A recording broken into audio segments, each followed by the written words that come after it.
Hello and welcome back to Fire Emblem The Last Promise 0% Growth Slow Turn Count Playthrough version 2. This video will be tackling chapter 14, which is, yet again, a really boring map. Thankfully, there's a couple of interesting things that happens, like Karina taking an energy ring right off the bat. She uses this earlier than she did in the previous playthrough, and while she might end up not needing it, it does come in very handy multiple points later on in the run, so I decided to keep it on her. Also, I didn't feel like going back with the hindsight of her potentially not needing it just to save it for her, when using it gives us additional inventory space anyway. This is the last chapter you will see us full deploying, because a lot of deploying a bunch of the scrubs like Ace. This chapter is Turnfloored at 8 turns for the purposes of full recruitment, which is nice because it means we're able to spend some time doing things like grinding up Lance rank and Sword rank on some of her units, and we're able to just get extra experience onto units like Kelik. Eduardo is thankfully able to still kill enemies thanks to the charge being brave, even if he misses a hit or two. Altares is primarily being deployed here for his decent enough combat against a couple of enemies, and for his ability to steal from the boss. He needed access to the Speedwing from Secret Mode in order to do so, but the boss's item that she has that's worth stealing is the Delphi Shield. Also worth noting and talking about is that there is a vendor on this chapter that for some strange reason sells a member card. I say some strange reason because we actually have access to the member card for free with a talk conversation in the next chapter, so I'm really not sure why it was there, because you might actually have the money to get it if you squeezed out every single drop of currency that is potentially available by now. Unlike in the previous playthrough where there was a lot of epic enemy phases of Altares and Itsuki shielding each other from javelin soldiers valiantly, now I don't have to do that because I have my entire force punch down the center as opposed to sending off units to the right. This is the first chapter where you get to see Ash's combat prowess, and he's going to be able to hold up for a very long time. He's able to one-round enemies with a hand axe, which thankfully doesn't weigh him down because he has just enough con, and he's able to slow himself down with the steel axe and still one-round some of the slower enemies like armored knights and cavaliers. The main important thing about him having B rank axes is that he's both really close to relatively close to S rank, so he'll be able to get +5 hit and crit when using them relatively early. But he's also able to use every single effective weapon that matters, including the Dragon Axe that we ended up getting from Levion. For all intents and purposes, it's a 10 might axe that doesn't weigh anyone down because it's really light, but it's also 20 might against wyverns, which comes in handy a couple of times. The fact that it's a 10 might axe also means that it's stronger than an iron axe, weaker than a steel axe, but it's lighter than the steel axe, so Ash is able to use it without weighing himself down if he ever needs something that's heftier than a steel axe, or than an iron axe, but less weighty than a steel axe, to double something and do more damage. The village on the top right contains another light tome that we don't care about. I didn't comment on the one that we picked up last chapter, and you could probably imagine why. Anakin is not primarily going to be a combat unit. His combat's going to occasionally come into handy by him chipping enemies down on enemy phase, but he's rarely going to choose to attack something, with a very few exceptions, when he has nothing better to do or when dancing just would be less reliable. You can see that a lot of the enemies that are here are actually starting to get really annoyingly bulky. Cavaliers are a very good example of this. A lot of Cavaliers throughout this entire playthrough are going to be just bulky enough that our strongest units, even promoted Paladins at some points, aren't going to be able to one-round them without using something like a killer weapon or a silver weapon. It's annoying, and it's starting to show its ugly head even now. Even with an energy ring, Karina is not able to one-round a Cavalier in a forest. Even if that Cavalier wasn't in a forest, she actually wouldn't have one-rounded him. It's annoying, but c'est la vie. I suppose I could talk about the units that we're going to get in this chapter. Tomiko and Sia are going to rejoin, and they're going to do pretty much nothing moving forward. They're going to be deployed in the next chapter, and Sia will be deployed later on for recruitment, but beyond that, they're not going to be brought up again. I used to deploy Sia in chapter 20 because I thought I needed all magical combat on deck, but as it turns out, Itsuki and Emma are able to handle everything that's relevant. Up next, and worth talking about, is Zack. He's an archer that joins, and he has decent base stats. He also joins with a killer bow and C-rank bows, which is nice, but we bought an iron bow for him because we'd rather use the killer bow on a unit that joins later that has much better claims to it, but he uses it a few times before that unit joins, just because it's good to have competent 2-range offense. You saw that with Storm, and you'll be seeing it with a later unit. He has a shocking amount of HP, though. He has 28 HP and 5 defense, which means that he's one of our bulkier units in terms of just raw defensive prowess. He is also really hard to double, even when he's weighed down, because he has 12 speed. Most notably, he's one of the few infantry units we have that can comfortably rescue Anakin, and he actually does this a couple of times in the next chapter and in chapter 17. By having 5 move and the ability to pick Anakin up, he's able to contribute more than a couple of our other infantry units, because he's able to actively work towards pushing Anakin, both a unit that's capable of seizing and dancing, forward, which is good because dancing is our primary mobility tool in this game due to the fact that we don't have either warp or rescue staves. Another one of the units that's able to rescue Anakin is Kelik, but Kelik usually has other things to do if he's being deployed. Either he's force deployed in a section of the map where he's not able to do anything with Anakin, or he's being carted off to seize another point where Anakin's not able to help him out or be helped out by him. That's one thing I neglected to mention about Kelik in the previous chapter because it didn't come up until now, but Kelik, unlike Sean and Siegfried when they rejoin, is also capable of seizing. This is something that you'd think would be in base FE7 because you have 3 lords, but no, only the main one can seize in that one. Kelik being able to seize already directly saves a turn in this chapter because we're able to use him instead of Anakin to seize the throne because Anakin has to recruit the other 2 units that join. The other unit that joins in this chapter is Lirin, and she's far more interesting to talk about.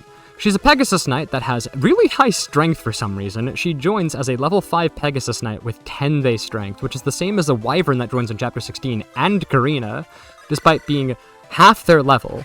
Both Ben and Karina join at level 10, and that's another thing I forgot to mention about Karina, is the fact that she joins instantly ready to promote, which is really helpful.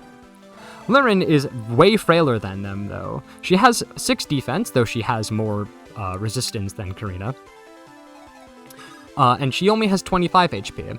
And she also only has 6 constitution, so she is weighed down significantly by any good weapon she'd want to handle. However, she's able to actually do decent combat in this run because she, just like Karina and Ben, joins with C-rank lances, and that means she's able to use things like Horse Slayers and Killer Lances at base, which is really important because it means she's able to leverage both triple damage crits with 10 strength, which is, again, strangely high for a level 5 Pegasus Knight, and it means she's able to effectively leverage the 3 times effectiveness damage of Horse Slayers.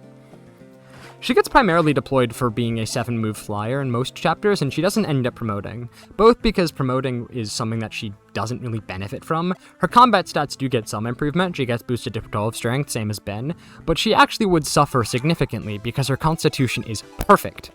She's the only flying unit that has enough constitution to rescue a promoted paladin named Levion that you saw in the previous chapter, and that actually comes in handy in one specific chapter.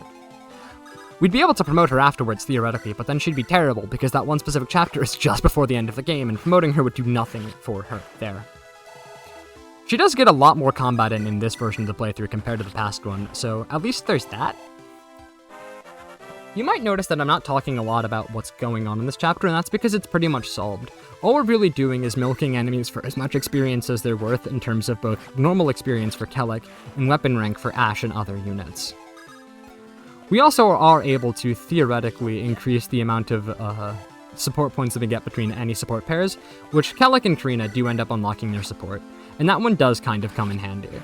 So you'll notice a couple of times that even when there's other spaces that she could be standing next to, she ends up spending a couple of turns waiting next to Kelik. Their C-rank support gets unlocked in chapter 19X, and that's pretty much as early as it can happen, where it would be helpful.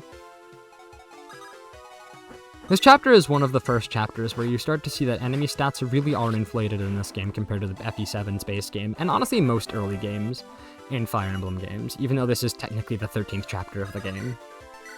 We have a 10 strength, well, I guess 12 strength Wyvern Rider now, and she's unable to one-round generic Cavaliers on flat terrain when using a pretty decent weapon in an Iron Lance. It's at least annoying, and at most a massive inconvenience. In the next couple of turns, Sia is going to appear as a red unit on the bottom fort, and her presence actually poses a small issue because I forgot when she'd show up, and she actually had a decent chance of killing Altares. So I had to rig a dodge for that. By the purposes of the fact that I'm talking about something like that, you could probably guess that most of the interesting things worth talking about are finished at this point in the chapter. Karina is going to have to be off to the right side to lift up a generic green unit so that Anakin will be able to talk to the commander that allows us to recruit both Lirin and Zack. We're also blocking off the forts now because our primary goal of getting experience is done, and we're just primarily focusing on being able to freely reach the boss, steal her, and then kill her. The boss's name is Lena, and she has a very pretty portrait, and I do like her a lot. She's the wife of the boss of Chapter 16, and I honestly don't know how either of them managed to pull each other, considering how much of an ass that boss is, and how simple this boss is, but also with how the quality of their portraits. Lena's very, very pretty, and I'm not ashamed to admit that.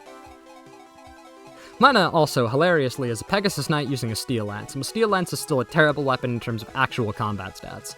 It's useful for our units, specifically Karina and Ben, once he joins, to get extra Lance rank, but it's very, very bad on enemy units, especially ones with low constitution like Pegasus Knights. We had to rig Altares to dodge that 69% hit because Sia is an ambush spawn, but thankfully we're able to deal with that by just moving him away to steal from the boss. Lena also has a short spear, which is also not the best weapon for her to have because it weighs her down a decent bit as well. At the very least, it's extremely funny, and at most, it's just inconvenient for her. We're able to just one-round her with any weapon from Ash, so we choose to just use the Iron Axe for as perfect of hit rates as possible.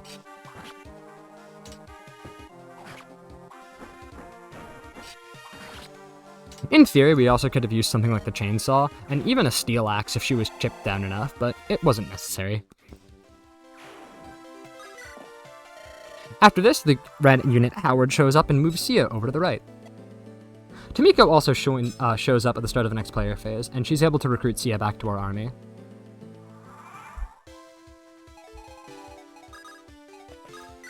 That green cavalier is going to be rescued by Karina, so we're able to recruit Zack and Lirin, and thanks to Kelik being able to seize, we're able to finish this chapter on this turn, thankfully.